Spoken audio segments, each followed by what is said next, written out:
राधे राधे। हरे कृष्णा। आप सभी का दिन शुभ हो। प्रिय श्रोताओं, आज सुनिए आषाढ़ मास महात्म का दूसरा अध्याय, श्री भगवान दास बाबा जी की कथा और बातचीत। प्रिय श्रोताओं, अब आज के अध्याय के रूप में सुनिए श्री भगवान दास बाबा जी की कथा। श्री भगवान दास बाबा जी प्रसिद्ध वैष्णव संत थे। उन्होंने श्री श्री नाम ब्रह्मा विग्रह को अपने भक्ति बल से जागृत किया था। इस विग्रह की जीवंतता का प्रचार पूरे देश भर में हुआ और मंदिर के प्रांगण में भक्तों और वैष्णव जनों की अपार भीड़ उमड़ने लगी। यह काल 19वीं शताब्दी के तृतीय चरण का था। उस दिन ठाकुर जी का बाल भोग समाप्त हुआ था। तभी बाबा जी महाराज ने अपनी झोली और माला के साथ निकटस्थ भजन कुटीर में प्रवेश किया। कुछ क्षणों के जप और अनुष्ठान के बाद वे भाव विह्वल हो उठे। उनके दोनों नेत्र धर्म निमीलित हो गए और हाथ की माला यंत्रवत घूमती घूमती ठहर गई थी। उसी समय वर्धमान के महाराजा ने कुटीर में प्रवेश किया। भगवान दास बाबा जी, अरे मारो मारो, निकाल दो। महाराज अब जी इस क्रोध से सहम गए, लेकिन दूसरे ही क्षण बाबा जी एकदम शांत हो गए। उनकी आंखें बंद हो गईं, शरीर शिथिल हो गया। वर्धमान धिपति ने सोचा कि बाबा की स्थिति सामान्य हो तो उनके इस अचानक क्रोध का रहस्य पूछा जाए। थोड़ी देर बाद बाबा जी का ब्रह्म ज्ञान लौट आया और वे सहज हो गए। उन्होंने सामने देखा विशिष्ट भक्त पर निगाह पड़ते ही पूछा, भगवान दास बाबा जी, बाबा अब आपका आना हुआ। श्री ठाकुर जी ने आनंद से तो रखा है ना? श्री श्री नाम ब्रह्मा का प्रसाद पाना है ना? महाराजा बाबा जी के इस भाव परिवर्तन से आश्चर्यचकित हो गए। फिर उन्होंने हिम्मत जुटाकर बाबा जी से पूछ ही लिया, बाबा कुटीर में घुसते ही तो आप क्रोधित होकर मुझे बाहर निकाल देना चाह रहे थे, ऐसा क्यों? बाबा जी, ये ठीक है कि मैं विषयी हूँ, लेकिन हूँ तो श्री श्री नाम ब्रह्मा का भक्त, ब्राह्मण का भक्त। बाबा, किस कारण से ऐसे कटुवाक कहे आपने मुझे? ये क्या जी सर्वथा भक्तों, गुरु अभ्यागत मात्र ही वैष्णव के निकट परम आराध्य हैं। उन्हें कोई कटु बात कहने से तो श्री भगवान का ही असम्मान होता है। आपको मैंने अब कटु बातें कही? बाबा जी ने खुद आश्चर्य व्यक्त किया।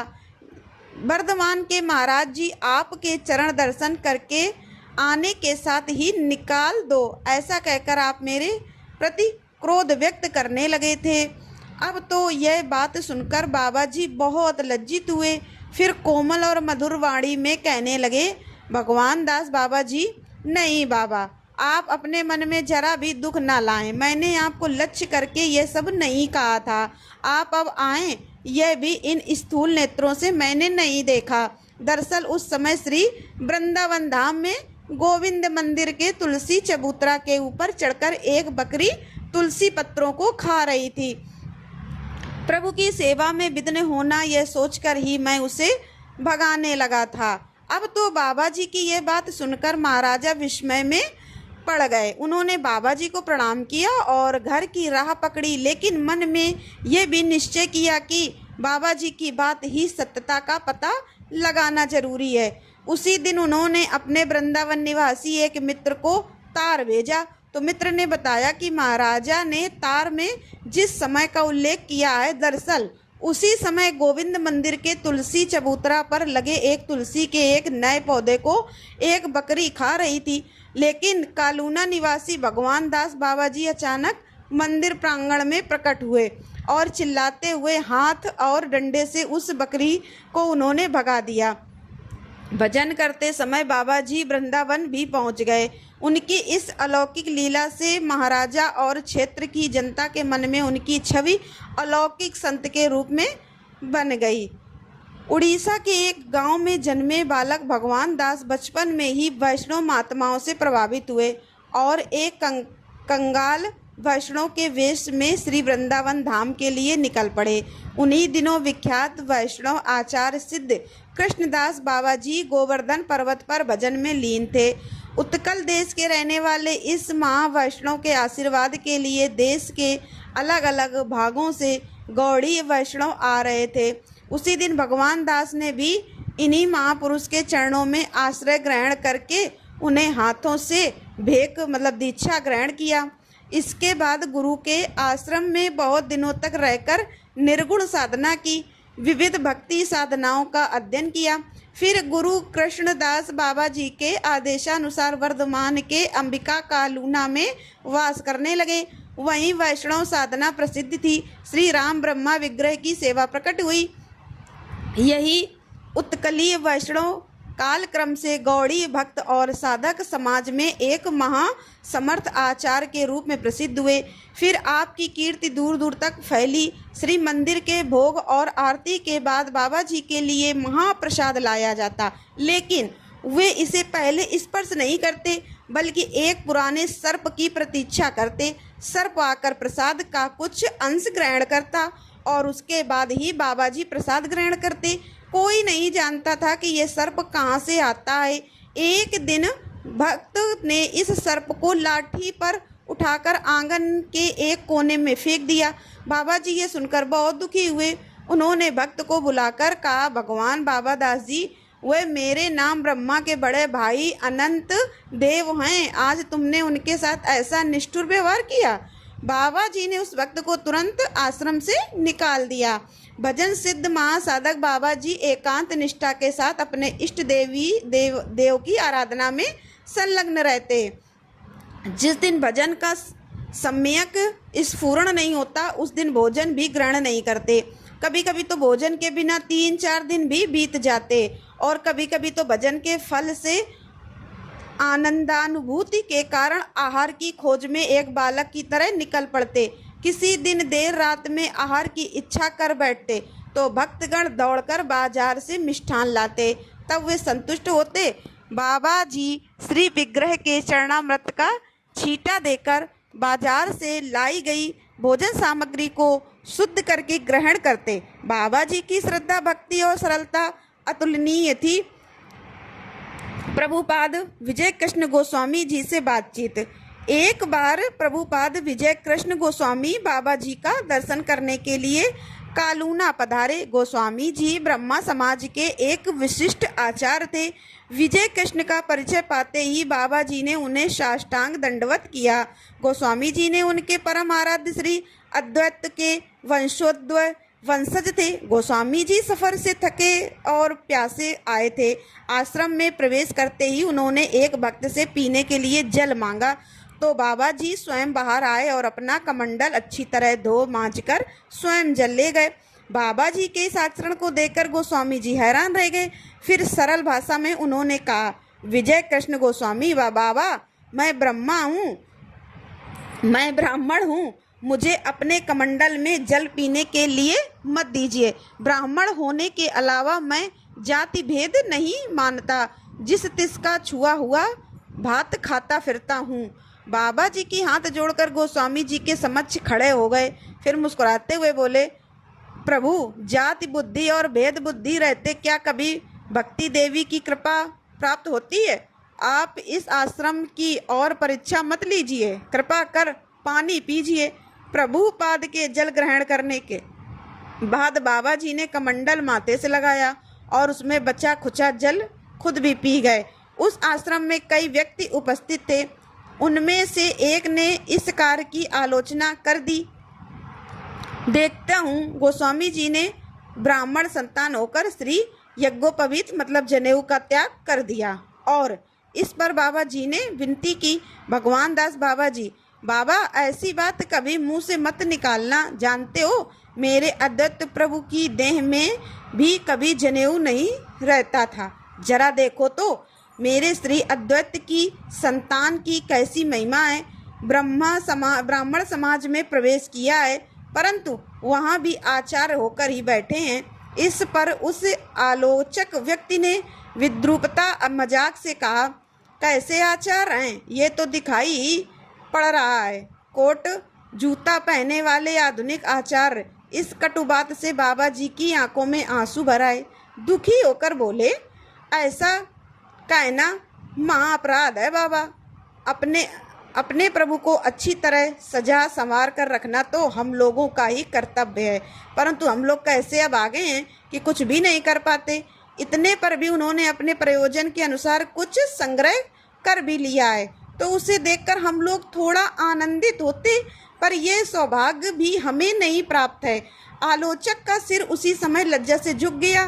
कालूना आश्रम में बाबा जी ने एक बिल्ली भी पाल रखी थी और वह भी प्रतिदिन प्रसाद का एक अंश ग्रहण करती। बाबा जी को जिस दिन भोजन में देरी होती उस दिन वह बिल्ली चिल्लाती हुई उनके चारों ओर चक्कर लगाने लगती और बाबा जी की थाली का ढक्कन हटते ही बिल्ली खूब प्रसन्न होती और अपना हिस्सा खाकर हट जाती। इसके बाद बचा हुआ भोजन बाबा जी अपनी सुविधा अनुसार ग्रहण करते। गहने चोरी और बीमारी की बातचीत। परम सिद्ध भगवान दास बाबा जी का यश दूर दूर तक फैल चुका था। रामानुगा भजन की निर्गुण धारा पक्ष का अनुगमन करके ही बाबा जी की साधना आगे बढ़ रही थी, किंतु बाबा जी के ब्रह्म आवरण को भेद कर उनके इस मधुर स्वरूप का दर्शन करने का सौभाग्य तो विरलों को ही प्राप्त होता है। एक बार आश्रम से ही श्री नाम ब्रह्मा के कई कीमती आभूषणों की चोरी हो गई और यह कुकृत्य विग्रह के ब्राह्मण पुजारी ने ही किया और आभूषणों की चोरी करके भाग गया था। इस खबर को सुनते ही कालूना के सामाजिक जीवन में तो एक भूचाल ही आ गया। उत्तेजित भक्तगण पुलिस की सहायता लेना चाहते थे, किंतु बाबा जी इसे असहमत थे। वे मुस्कुराते हुए बोले, आहा, तुम लोग इतने परेशान क्यों हो रहे हो? सकता है श्री नाम ब्रह्मा की इस समय आभूषण पहनने की इच्छा ही ना हो, इसीलिए उन्होंने पुजारी को यह सब ले जाने दिया है। अच्छा, अभी कुछ दिन ऐसे ही रहने दो ना। इस घटना के कई महीने बाद वही पुजारी एक दिन प्रातः आश्रम में उपस्थित हो गया। उसके पास एक पोटली थी जिसमें वह सारे आभूषण बंधे हुए थे, जिसे वह चुरा कर ले गया था। बाबा जी के समक्ष उस पोटली को रखने के बाद वह पुजारी रोने लगा और उसने स्वीकार कर लिया। लोभ में पड़कर ही श्री नाम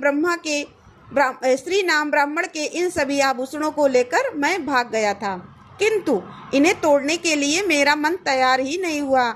अनुताप, पछतावे और प्राण की अशांति से इतने दिनों तक मैंने भयंकर कष्ट सहा है, इसलिए अब न इन गहनों को मैं लौटा लाया हूँ। बाबा, आप कृपया करके मुझे क्षमा कर दीजिए।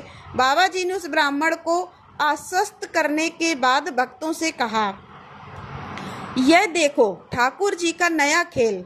श्री नाम ब्राह्मण की फिर आभूषण पहनने की इच्छा हो गई, तभी तो स्वयं ही उन सबको वापस मंगवा लिया है। छिछोरा चिरदिन का छिछोरा। अब कब उसकी क्या इच्छा होगी कोई नहीं जानता। जाओ फिर सब गहने पहना दो। बाबा जी ने उस ब्राह्मण को फिर से पुजारी पद पर बहाल कर दिया। एक बार आश्रम में विष्णुदास नामक एक शिष्य बीमार पड़ गए। उनका रोग बढ़ता जा रहा था। एक दिन बाबा जी ने बुलाकर कहा, अरे विष्णुदास, तुम्हारा ज्वर तो जा नहीं रहा, डॉक्टर को दिखाकर कोई दवा लाओ ना जी। औषधि वृष्टि क्यों लाऊं? श्री नाम ब्राह्मण से ही अच्छा हो जाऊंगा। विष्णुदास ने विनय पूर्वक उत्तर दिया, हाँ, तू अभी ही जैसे बड़ा सिद्ध पुरुष हो गया है। श्री नाम ब्रह्मा को तुम्हारे लिए डॉक्टर बनना पड़ेगा। रोग हुआ है तो औषधि खाओ, अरे तभी तो रोग छूटेगा। यह सब प्रायश्चित के अंदर है, इसे ध्यान रखो। जो सब कर्तव्य तुम्हारे करने के हैं उनका भार श्री नाम ब्रह्मा पर क्यों छोड़ेंगे? बता दो जरा। सुनो तो। विष्णुदास को गुरुदेव के निर्देशानुसार आलम्ब वैद्य की औषधि खानी ही पड़ी और वह बहुत जल्दी स्वस्थ हो गए। बुढ़िया और चैतन्य दास बाबा जी के संवाद। एक बार बाबा जी के मन में आया कि वह श्री नाम ब्राह्मण के आंगन के सामने तालाब खुदवाएंगे, जल में एक मंच बनवाएंगे और उस पर बैठकर श्री विग्रह के सामने ध्यान जप करेंगे। फिर तो बाबा जी ने दूसरे ही दिन पोखर के लिए मजदूर लगाने का आदेश दे दिया। भक्तों और शिष्यों ने कार्य शुरू कर दिया। बड़ी भारी संख्या में मजदूर लगाए गए। शीघ्र ही एक छोटी सी पोखर तैयार हो गई। उसमें बांस का एक ऊंचा मंच भी बन गया। किंतु यह सब देखकर बाबा जी तो बच्चों की तरह भाव विभोर हो गए। उनका उत्साह तो देखते ही बनता था। उन्होंने मंच पर चढ़कर भजन आरंभ कर दिया। किंतु एक ऐसी घटना घटी जिसने बाबा जी की सारी परिकल्पना को ही विफल कर दिया। बाबा जी ने कई दिनों तक इसी मंच पर बैठकर भजन किया। एक दिन उन्होंने देखा कि एक बछड़ा फिसलकर जल में गिर गया है। वह सोचने लगे कि इस स्थान पर क्या अब गौवध होगा। बाबा जी जोर जोर से चिल्लाने लगे। उनकी आवाज़ सुनकर भक्तगण इकट्ठा हुए और बछड़े को जल में बाहर निकाला गया। इस तरह उस जीव की प्राण रक्षा हुई। किंतु बाबा जी ने फिर इस तालाब को पटवा देने का निश्चय कर लिया। उन्होंने तुरंत भक्तों से कहा, ओरे, अब मैं इस पोखर में बैठकर कभी भजन नहीं करूँगा। तुम लोग इसे अभी भर दो। अंत में क्या मुझे गौवध के पाप में लिप्त होना है। आनन फानन में वह तालाब भर दिया गया। आश्रम में रसोई बनाने के लिए लकड़ी खरीदी जाती। बाजार में उसका मूल्य 3 आना प्रति बोझा होता था। एक दिन बाबा जी की लकड़ी बेचने वाली एक बुढ़िया को 3 आना देकर वहीं खड़े हो गए। फिर उन्हें पता चला कि बुढ़िया की तो रोजी यही है और उसे घर में कई प्राणियों का पालन करना पड़ता है। यह सुनते ही बाबा जी तो आग बबूला हो गए। बोले, यह कैसी बात, 3 आने से भला इसका संसार कैसे चलेगा। अरे, इसे इतने लोगों का पालन करना पड़ता है, इसे तो 2 गुना दान देना होगा। यह सोचकर फिर उन्होंने बुढ़िया को दुगने पैसे दिए। उसी समय नवद्वीप धाम के चैतन्य दास बाबा जी भी खूब प्रसिद्ध थे। जब इन दोनों सिद्ध महापुरुषों का मिलन होता तो आनंद का तो सागर उमड़ पड़ता। प्रेम लीला और कृत्रिम कोप दिखावे का गुस्सा प्रकाश से दोनों लोग अद्भुत प्रेम नाटक करते। दोनों विभूतियों का रहन सहन भिन्न भिन्न किस्म का होता है। बाबा जी में भाव गंभीर था, किंतु चैतन्य दास सखी वेश रसानुभूति के उबाल और उन्माद का प्रदर्शन करते। उन्हें देखकर बाबा जी कटाक्ष करते, छिछोरा छिछोरा, पूरा पूरा निर्लज्ज, ओ छिछोरे। फिर भी इन दोनों महात्माओं में अंतरंगता की सीमा नहीं रहती। एक बार बाबा जी नवद्वीप आश्रम पर आए। उद्देश्य था श्रीमान महाप्रभु के मंदिर में सदा जागृत मोहन मूर्ति का दर्शन करना और इसी बहाने वह चैतन्य दास जी से भेंट भी करना चाहते थे। बाबा जी जब श्री मंदिर गए तो देखा कि मौर्य प्रेमिक सदा भावोन्मत्त चैतन्य दास आंगन में झाड़ू लगा रहे हैं। किंतु चैतन्य दास ने बाबा जी को देखते ही एक अद्भुत आचरण किया। हाथ में झाड़ू उठाए दौड़ते आए और भगवान दास बाबा जी के पास आकर क्रोधित होकर कहने लगे, मैं समझता हूँ तू मेरे प्राण वल्लभ को ले जाने के लिए आज आया है। इसी समय बाहर निकल जाओ, नहीं तो झाड़ू से मारकर देह तोड़ दूंगा। उपस्थित भक्त मंडली तो चैतन्य दास जी का यह रूप देखकर हैरान रह गई और बाबा जी के प्रति ऐसा व्यवहार देखकर तो सभी लोग दुखी हो उठे। लेकिन बाबा जी तो आंगन में खड़े होकर मधुर मुस्कान बिखेर रहे थे। इसके बाद चैतन्य दास के भाव से भाव प्रवण होकर वह भी कहने लगे, अजी तुम मेरे ऊपर व्यर्थ इतना कोप क्यों करते हो। मैं तो नहीं चाहता कि तुम्हारे प्राण वल्लभ नदियाँ त्याग करे, किंतु वह तो चोरी चोरी कालूना आ जाते हैं। बेहतर होगा तुम उनके ऊपर ही ज़्यादा नज़र रखा करो। चैतन्य दास का अभिमान बाबा जी की मधुर वाणी सुनते ही काफूर हो गया। वह मंदिर में घुसे और दरवाज़ा अंदर से बंद कर लिया। बाहर खड़े लोगों को केवल चैतन्य दास के आर्तनाद रोने की आवाज़ सुनाई पड़ रहे थे। कुछ देर के बाद चैतन्य दास जब मंदिर के बाहर निकले तो बिल्कुल सहज लग रहे थे। फिर वे बाबा जी का हाथ पकड़कर मंदिर के भीतर ले गए। 2 महाप्रेमियों के आनंद और भाव विहल नर्तन से वहाँ प्रेम की धारा प्रवाहित हो गई। बाबा जी के आचरण में रसावेश बहुत कम ही देखा जाता था। रागानुगा भजन के वे एक सिद्ध साधक थे, किंतु प्रेमोच्छल की रसधारा उनके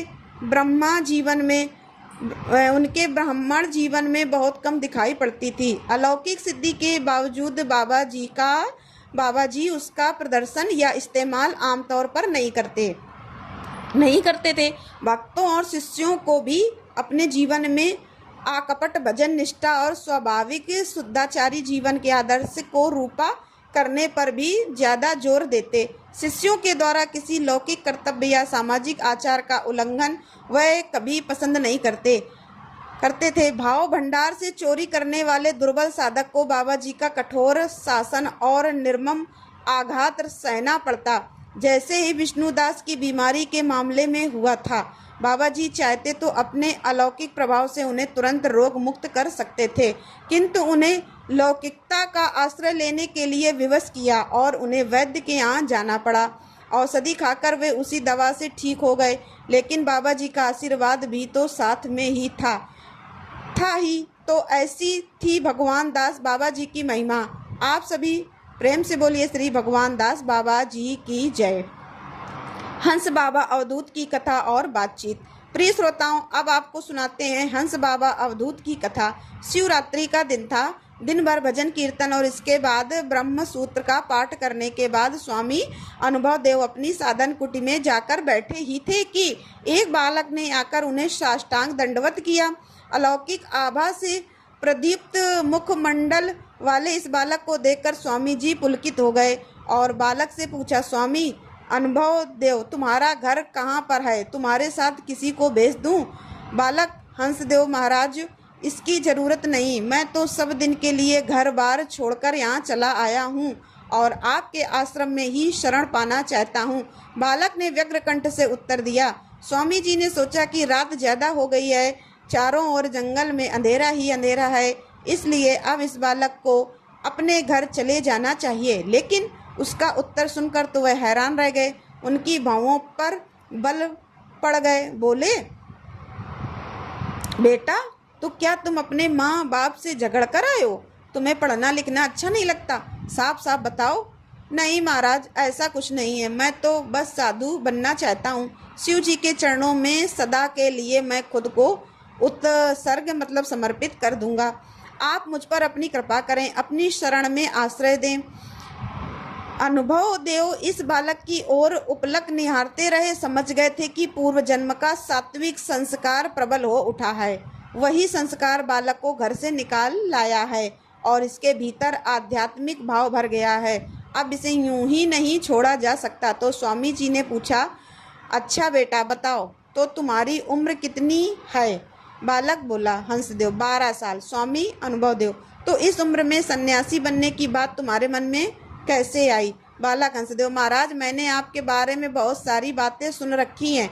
एक दिन मेरे घर एक सन्यासी आए थे। उन्होंने बताया कि अमृतसर के वेदांती साधु अनुभव देव जी उनकी तुलना में तो कोई है ही नहीं, संपूर्ण पंजाब के गौरव हैं। उनकी बात सुनकर मेरे मन में आपके प्रति श्रद्धा उमड़ पड़ी।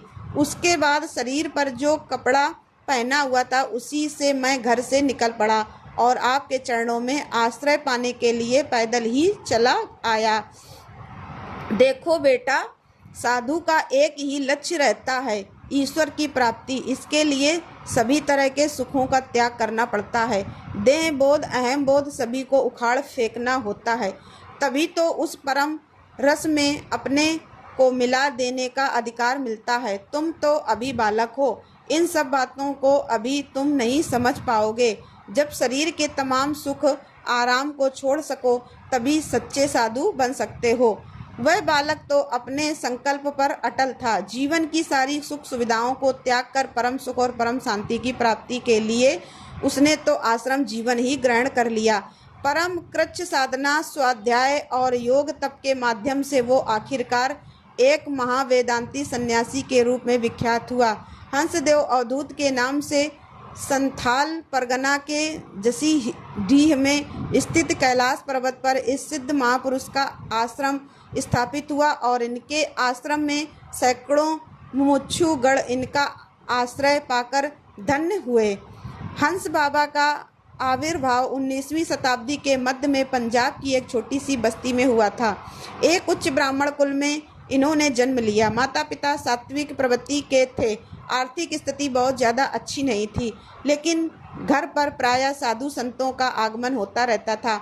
इन साधु संतों से बालक हंसदेव को प्रायः आध्यात्मिक कहानियाँ सुनने को मिलती और उनका मन इन कहानियों में रम जाता। उन दिनों समाज में साधु संतों के प्रति आदर भाव कुछ ज़्यादा ही रहता था। हंस बाबा कभी कभी बताते थे, देखो पिछले जमाने में हम लोगों का ग्राम जीवन इन दिनों जैसा नहीं था। अपनी ही समस्या को केंद्रित करके समाज जीवन नहीं चलता था। गांव में खाद्य सामग्री प्रचुर मात्रा में थी। सभी लोग भौतिकता से ज़्यादा आध्यात्मिकता का ध्यान रखते थे।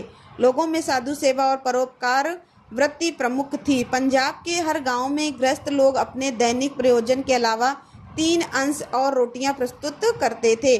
पहला साधुओं के लिए, दूसरा अतिथि अभ्यागत के लिए और तीसरा धर्मशाला में आने वाले व्यक्तियों के लिए तैयार रख छोड़ा जाता था। ऐसे वातावरण में हम लोग पैदा हुए, इसीलिए बचपन से ही सात्विक भावना की ओर झुकाव होना स्वाभाविक था। गांव के मध्य में एक विशाल बरगद का पेड़ था। इसी के नीचे नागा सन्यासियों की छावनी लगती थी। एक आकर्षण से मैं इस नग्न संसार में विरक्त साधुओं की ओर खींचता चला जाता और बड़े उत्साह से उन लोगों की गांजे और चरस की चिलम भरने लगता। गांव में घर घर जाकर वहां से दाल, पूड़ियाँ, साग, भाजी, हलवे आदि लाकर उन लोगों को खिलाता पिलाता। इससे मुझे बहुत आत्मिक सुख और परितोष मिलता। सर्वत्यागी ईश्वरी पथ के पथिक इन साधकों की ओर ध्यान लगाए रहता और उस समय मुझे गांव घर किसी की सुधि नहीं रहती थी। ऐसे ही अवसर पर किसी समय मैंने किसी सन्यासी से अमृतसर के निकट ब्रह्मज्ञानी महापुरुष अनुभव देव जी की चर्चा सुनी। दूसरे ही दिन मैं उनकी खोज में निकल पड़ा। फिर उस आश्रम में उपस्थित हुआ और मुझे भाग्य ने महात्मा जी के चरण का आश्रय दिला ही दिया। अनुभव देव जी के आश्रम में बालक हंसदेव को अनेक जिम्मेदारी निभानी पड़ती थी। विग्रह मूर्ति का पूजन अर्चन, अभ्यागतों की सेवा के अलावा आश्रम के भक्तगणों के लिए भोजन की तैयारी करनी पड़ती थी। आश्रम में सैकड़ों गाय भैंस थी और सबकी देखभाल करना काफ़ी कष्टकर था। ब्रह्म मुहूर्त से ही शुरू हो जाती थी। बाल ब्रह्मचारी की दिनचर्या ध्यान, जप और स्वाध्याय के बाद जंगल में पशुओं को चराने के लिए निकल जाता। फिर शाम को लौटने के बाद भोजन पकाना पड़ता और फिर खाने पीने के बाद बर्तन भाड़े साफ करने पड़ते। रात में साधन भजन और आश्रम के काम पूरे करके जब सोने के लिए जाता तो अंग अंग पीड़ा से भरा होता। इस तरह श्रम साधना में पता नहीं कितने वर्ष बीत गए। एक दिन आचार्य ने बुलाकर कहा, वत्स, आश्रम के काम में इतने दिनों तक तुमने जो प्राणपात परिश्रम किया उससे मैं प्रसन्न हुआ। अब से तुम वेदांत का पाठ ग्रहण करोगे। पंडित काला सिंह इस अंचल के वेदांतियों में अग्रगण्य है, जो मेरे अत्यंत अनुगत है और वह तुम्हें ज्ञान दर्शन की उच्चतम शिक्षा देंगे। तुम उन्हें शिक्षा गुरु के रूप में वर्ण करो। ज्ञान मार्गी साधना की भित्ति को और सुदृढ़ कर लो। आचार्य ने पंडित काला सिंह के नाम एक पत्र दिया। उसे लेकर हंसदेव उनके पास गए। उन्होंने स्नेह से आश्रय दिया। हंस बाबा ने उनके सानिध्य में रहकर कई वर्षों तक वेदांत की शिक्षा ग्रहण की और वेदांत के जटिल तत्वों को हृदयंगम करने में समर्थ हुए। इसी बीच एक दिन महात्मा अनुभव देव जी का तिरोधान हो गया। हंसदेव अधीर हो उठे। सोचने लगे, अब उनका मार्गदर्शन कौन करेगा। मुमुक्षा की जो आग अंदर धधक रही थी उस पर अमृत की वर्षा कौन करेगा। वे उद्विग्न हो उठे और निकल पड़े ज्ञान की खोज में। अनेक मठों, मंदिरों और तीर्थ स्थलों में भटकते रहे। एक दिन उन्हें निर्वाणी अखाड़े में हीरानंद अवधूत के दर्शन हुए। इन्हीं महात्मा ने उन्हें सन्यासी दीक्षा दी। इसके बाद उनका नाम रखा गया हंसराज अवधूत और बाद में वे हंस बाबा के नाम से प्रसिद्ध हुए। महात्मा हीरानंद एक सिद्ध महात्मा थे। साधना, त्याग और वैराग्य के मूर्तिमान विग्रह हैं। हंस बाबा से उन्होंने कहा, बेटा, यह बड़े हर्ष की बात रही कि तुम इतने दिनों तक निष्ठापूर्वक ब्रह्मचर्य का पालन किया है। अब तुम निवृत्ति के मार्ग पर आरूढ़ हुए हो। अब परिव्राजक के रूप में 12 वर्ष तक घूमने निकलो, किंतु तुम्हें इस दौरान 2 नियमों का पालन करना पड़ेगा। कभी किसी ग्रस्त के यहाँ रात्रिवास नहीं करना और अयाचकता का व्रत पालन करते रहना, अपने आप जो भी भोजन मिल जाए बस उसी पर जीवन निर्वाह करना। बेटा, हमेशा याद रखना कि आपकी परम प्राप्ति वैराग्य साधना पर ही निर्भर है। चरम कृच्छ व्रत का अवलंबन किए रहो और देह बुद्धि को विसर्जित करने के लिए सर्वस्व न्यौछावर कर दो। मैं आशीर्वाद देता हूँ कि तुम्हारी साधना सफल होकर रहेगी।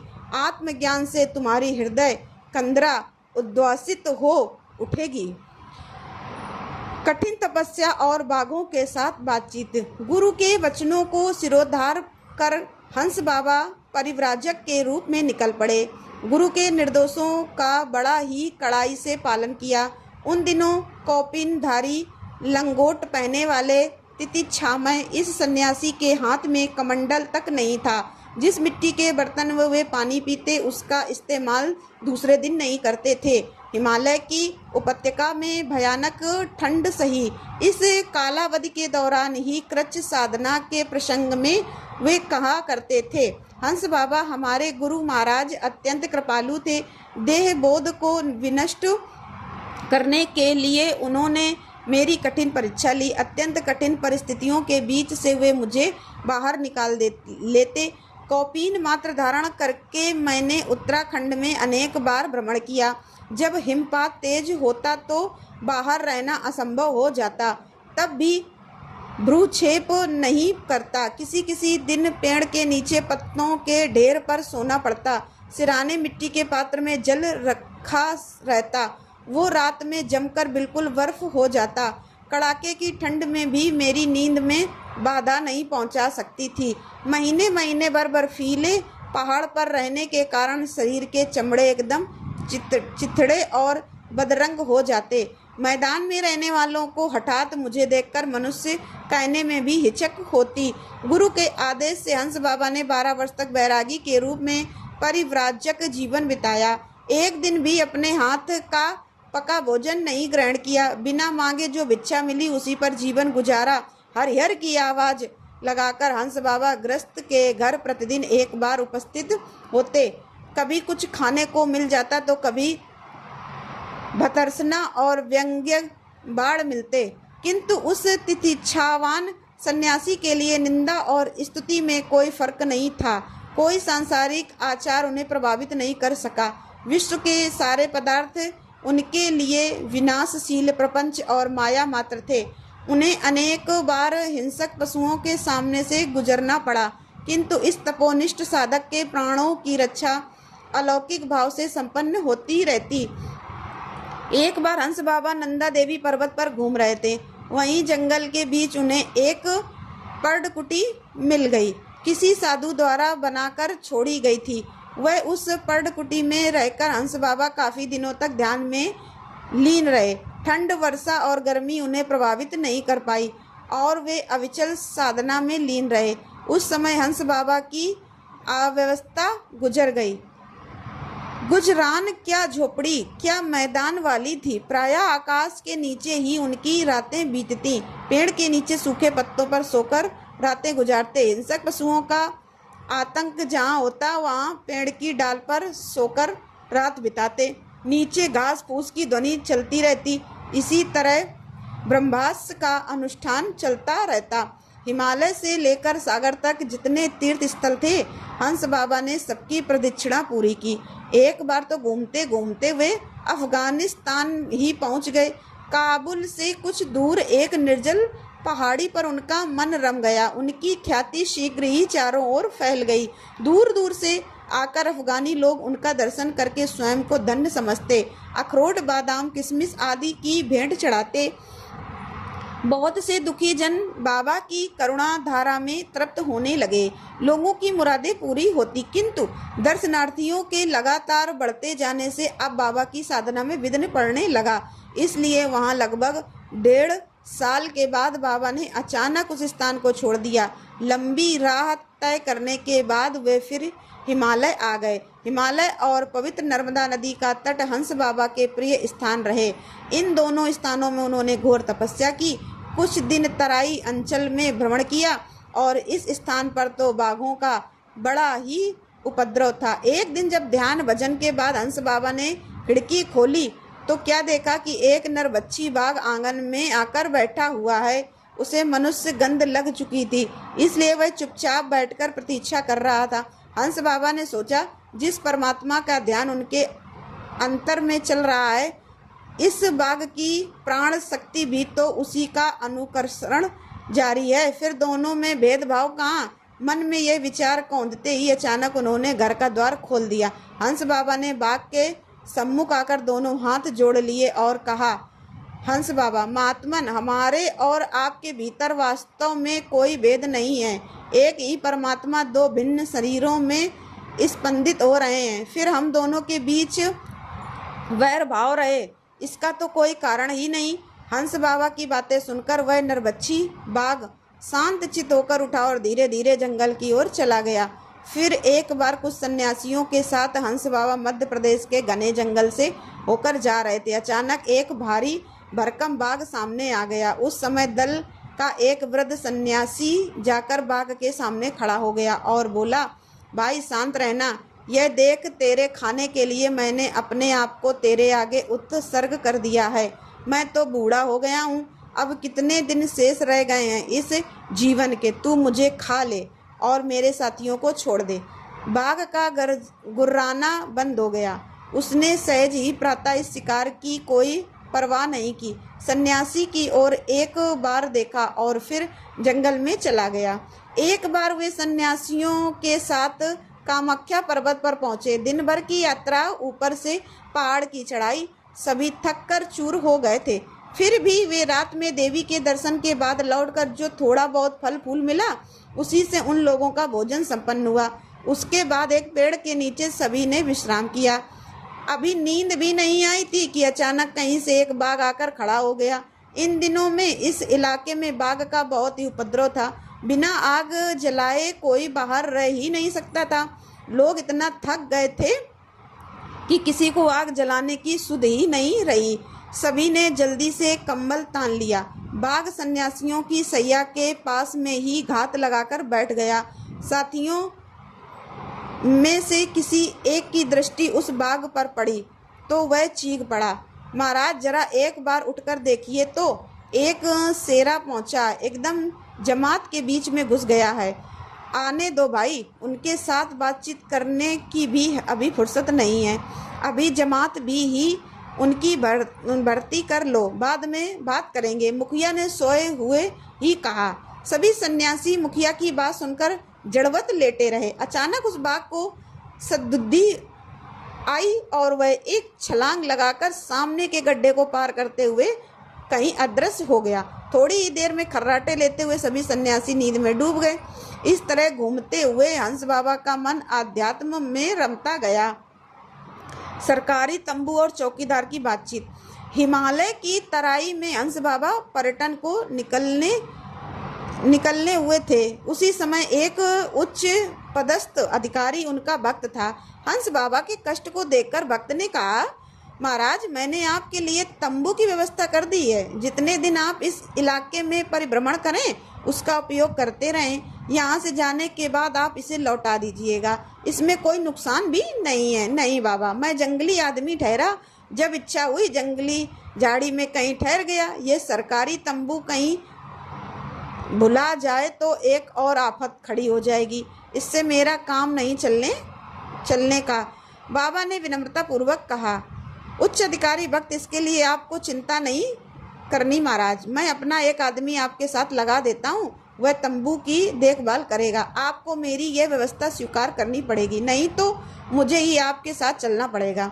इस अधिकारी की हट के आगे बाबा को आखिरकार झुकना ही पड़ा। उन्होंने आगे की यात्रा में तंबू साथ लिया। एक चौकीदार भी उनके साथ लगा दिया गया। बाबा रात के समय अपने सोने के घर में किसी को फटकने नहीं देते थे। इसका कारण यह था कि रात में वे अनेक प्रकार की योग क्रिया करते। इस बार वह सरकारी चौकीदार को साथ लेकर बड़ी विपत्ति में पड़ गए, क्योंकि वह व्यक्ति रात में तंबू के बाहर रहने के लिए तैयार ही नहीं होता था। कारण यह था कि उसे हिंसक पशुओं से डर लगता था। आखिरकार बाबा को सोने की व्यवस्था बदलनी ही पड़ी। चौकीदार को तो उन्होंने अपने तंबू में सुलाया और खुद पेड़ के नीचे सोने लगे। जब वे लौटकर उस अधिकारी के पास आए तो यह बात छिपा ली, क्योंकि इसकी जानकारी अधिकारी को होने का मतलब था कि चौकीदार की जान मुश्किल में पड़ना। बाबा के भीतर मानवता की भावना जो शुरू थी, उसका निर्वाह वह जीवन भर करते रहे। लगातार 12 वर्षों तक परिव्राजक के रूप में बाबा ने बिताए। उसी के साथ चरम कृच्छ व्रत और वैराग्य तपस्या का उद्यापन उन्होंने संपन्न किया। यह अवधि समाप्त कर बाबा स्वामी हीरानंद अवधूत के पास लौट कर आए। इस बार गुरु जी के सानिध्य में रहकर उन्होंने ब्रह्मा साधना का अभ्यास किया। उनकी उनकी साधना सत्ता में परमात्म बोध स्फुटित हो उठा। स्वामी हीरानंद अवधूत ने कहा, वत्स, अब तुम आप्त काम हो चुके हो, सर्वपाश विमुक्त होकर अब तुम अवधूत हो। इस बार बंधन में पड़े जीवों के कल्याण की साधना में तुम्हें कुछ काम करना पड़ेगा। अब तुम आचार्य जीवन आरंभ करो। कैलाश आश्रम और चमत्कारों की बातचीत।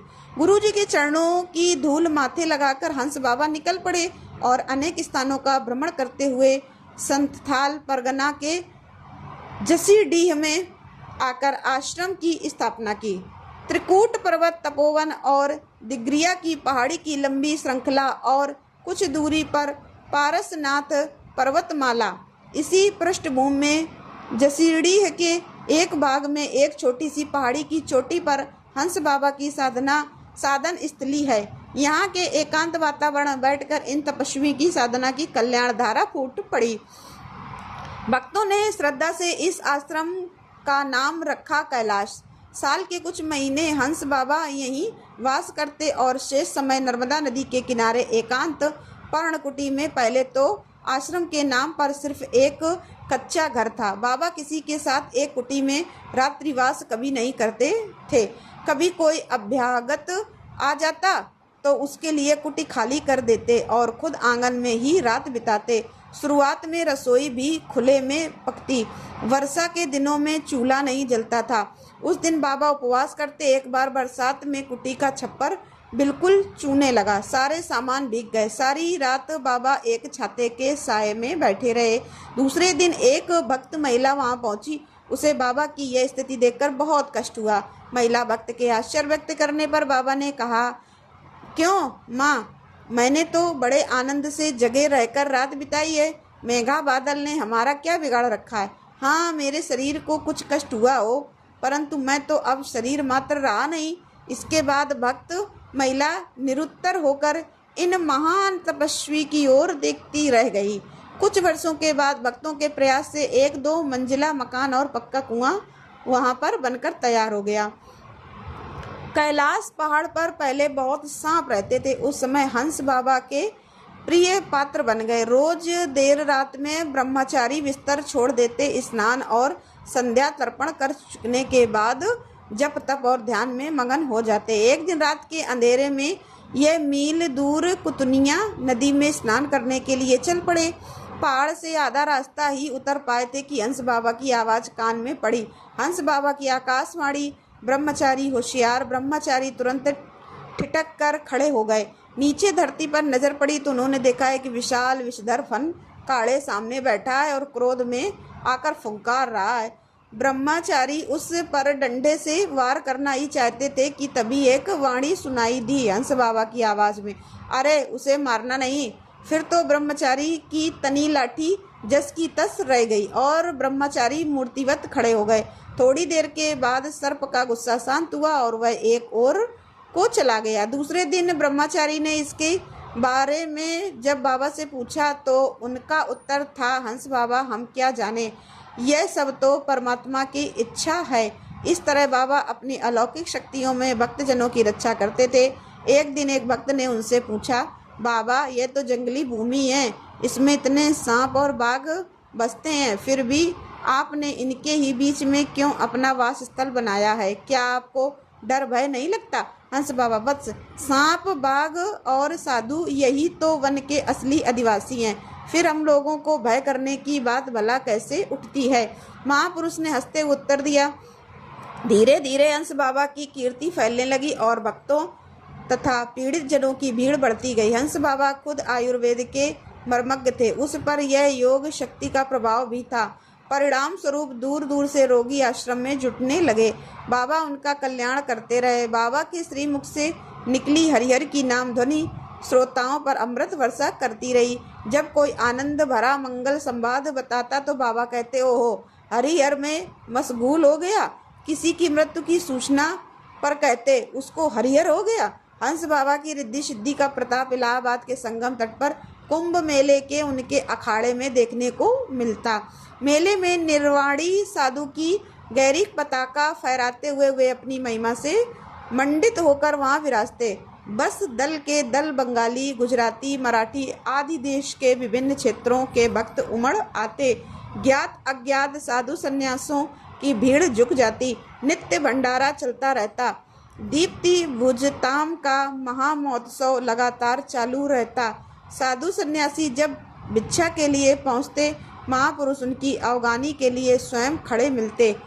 हंस बाबा आओ मेरे नारायण, आओ मेरे प्राण कहते हुए उन्हें आदर सम्मान के साथ भीतर ले जाते। प्रत्येक पंगत में 1000 पतले परोसी जाती। रुपए, पैसे, अन्न, घी, आटा इत्यादि कहाँ से आता कोई नहीं जानता था। लोगों के लिए बड़े हैरानी की चीज़ थी। लोग इसे बाबा की योग विभूति का प्रभाव मानते थे, क्योंकि बाबा तो आश्रम में कभी कुछ जमा ही नहीं करते थे। हंस बाबा से जब भी इस बारे में पूछा जाता तो वे हंसते हुए उत्तर देते, हंस बाबा देखो, यहाँ तो जो कुछ चलता है ना, वह परमात्मा की इच्छा से ही चलता है। बाबा अपने इस प्रिय दोहे को बराबर गुनगुनाते रहते थे। हंस बाबा साईं सबको देते हैं, पोसते हैं दिन रैन, लोग नाम मेरे कहें, ताते नीचे नैन। यानी कि परमेश्वर ही सबका पोषण करता है, फिर भी लोग घोषित करते हैं कि मैं ही देता हूँ। इसी में मेरी आंखें संकोच से झुकी हुई हैं। प्रिय श्रोताओं, यह थी हंस बाबा अवधूत की महिमा। इसके आगे का वृतांत आप सभी कल के अध्याय में जरूर सुनिएगा। अब सुनिए सीता नित्यनेम की कहानी। सीता नित्यनेम की कहानी। यह कहानी सीता माता कहती थी और भगवान श्री राम इसे सुना करते थे। एक दिन भगवान को किसी काम से बाहर जाना पड़ गया तो सीता माता कहने लगी, प्रभु मेरा तो 12 वर्ष का नित्यनेम है और अब आप बाहर जाएंगे तो मैं अपनी कहानी किसे सुनाऊंगी। तब भगवान राम जी ने कहा कि तुम कुएं की पाल पर जाकर बैठ जाना और वहाँ जो औरतें पानी भरने आएंगी उन्हें अपनी कहानी सुना देना। सीता माता भगवान के कहे अनुसार कुएं की पाल पर जाकर बैठ गईं। तभी एक स्त्री आई जिसने रेशम जरी की साड़ी पहन रखी थी और सोने का घड़ा ले रखा था। सीता माता ने उसे देखा तो कहने लगी, बहन मेरा 12 वर्ष का नित्यनेम सुन लो। तब वह स्त्री बोली, मैं तुम्हारा नित्यनेम सुनूंगी तो मुझे तो घर जाने में देर हो जाएगी, फिर मेरी सास मुझसे लड़ेगी। उसने कहानी नहीं सुनी और चली गई। घर जाते ही उसके रेशम जरी की साड़ी फट गई और सोने का घड़ा मिट्टी के घड़े में बदल गया। ये सब देखकर सासू माँ ने पूछा, अरे बहू ये किसका दोष अपने सिर पर लगाकर आई हो। तब बहू ने कहा, माँ जी कुएं पर एक औरत बैठी थी, उसने कहानी सुनने के लिए कहा लेकिन मैंने नहीं सुनी, जिसका यह फल मुझे मिला है। अब बहू की बात सुनकर अगले दिन वही साड़ी और घड़ा लेकर सास कुएं की पाल पर गई। सास को वहीं पर सीता माता बैठी मिली तो सीता माता ने उससे भी कहा कि बहन मेरी कहानी सुन लीजिए। सास बोली, एक बार छोड़, मैं तो 4 बार कहानी सुन लूँगी। तब सीता माता ने कहना शुरू किया, राम आए लक्ष्मण आए, देश के पुजारी आए, नित्यनेम का नेम लाए। आओ राम, बैठो राम, तपी रसोई जीमो राम, माखन मिश्री खाओ राम, दूध बतासा पियो राम, सूत के पल का पोठो राम, साल दुसाला ओढ़ो राम, जब बोलूं जब राम ही राम, राम सवारे सबके काम, खाली घर भंडार भरेंगे, सबका बेड़ा पार करेंगे, श्री राम जय जय राम। सास बोली, बहन कहानी तो बहुत अच्छी लगी। कहानी सुनकर सास घर चली गई और उसकी वह साड़ी फिर से रेशम जरी की बन गई और मिट्टी का घड़ा भी सोने के घड़े में बदल गया।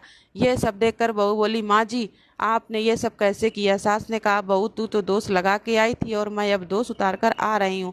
बहू ने हैरान होकर फिर पूछा, तो माँ जी वो कुएं वाली स्त्री कौन है।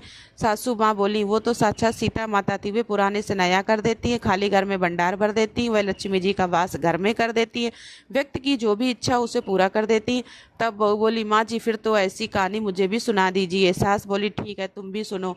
फिर सास ने कहानी शुरू की, राम आए लक्ष्मण आए, देश के पुजारी आए, नित्यनेम का नेम लाए, आओ राम, बैठो राम, तपी रसोई जीमो राम, माखन मिश्री खाओ राम, दूध बतासा पियो राम, सूत के पल का मोटो राम, साल दुसाला ओढ़ो राम, जब बोलूं जब राम ही राम, राम सवारे सबके काम, खाली घर भंडार भरेंगे, सबका बेड़ा पार करेंगे, श्री राम जय जय राम।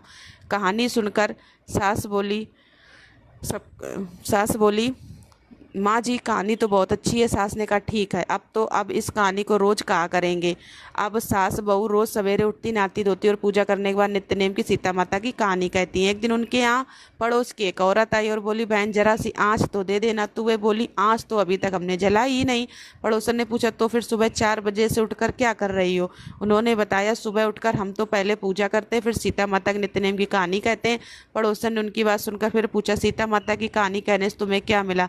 तब वे बोली, इनकी कहानी कहने से घर में भंडार भर जाते हैं, सारे काम सिद्ध हो जाते हैं, मन की इच्छा भी पूरी होती है। पड़ोसन बोली, बहन फिर तो ऐसी कहानी मुझे भी सुना दो। वह बोली, ठीक है, तो फिर तुम भी यह कहानी सुन लो। राम आए, लक्ष्मण आए, देश के पुजारी आए, नित्य नेम का नेम लाए, आओ राम, बैठो राम, तपी रसोई जीमो राम, माखन मिश्री खाओ राम, दूध बतासा पियो राम, सूत के पल का मोटो राम, साल दुसाला ओढ़ो राम, जब बोलूं जब राम ही राम, राम सवारे सबके काम, खाली घर भंडार भरेंगे, सबका बेड़ा पार करेंगे, श्री राम जय जय राम।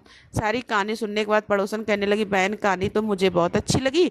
अब वह पड़ोसन भी नित्यनेम सीता माता की कहानी कहने लगी। कहानी कहते रहने से सीता माता ने पड़ोसन के भी भंडार भर दिए। अब तो पूरे मोहल्ले में नित्य नेम की कथा चल पड़ी और हर किसी की मनोकामना सीता माता की कृपा से पूरी होने लगी। हे सीता माता, हे जानकी माता, जैसे आपने उनके भंडार भरे वैसे ही हम सबके भी भरना। कहानी कहने वाले के, सुनने वाले के और हुंकार हाँ भरने वाले के भी सभी प्रेम से बोलिए सीता माता की जय। अब सुनिए तुलसी माता की आरती। तुलसी महारानी नमो नमो, हर की पटरानी नमो नमो, धन तुलसी पूर्ण तप कीनो, धन तुलसी पूर्ण तप कीनो, शालिग्राम बनी पटरानी नमो नमो, तुलसी महारानी नमो नमो, जाके पत्र मंजरी कोमल, जाके पत्र मंजरी कोमल, श्रीपति कमल शरण लपटानी नमो नमो, तुलसी महारानी नमो नमो, धूप दीप नैवेद्य आरती, धूप दीप नैवेद्य आरती, पुष्पन की वर्षा बरसानी नमो नमो, तुलसी महारानी नमो नमो, 56 भोग 3600 व्यंजन, 56 भोग 3600 व्यंजन, बिन तुलसी हरि एक नमानी नमो नमो, तुलसी महारानी, बिन तुलसी हरि एक नमानी नमो नमो, तुलसी महारानी। सभी सखी मैया तेरो यश गावें, सभी सखी मैया तेरो यश गावें, भक्ति दान निधि महारानी नमो नमो, तुलसी महारानी नमो नमो, हर की पटरानी नमो नमो, तुलसी महारानी। बोलो तुलसी मैया की जय।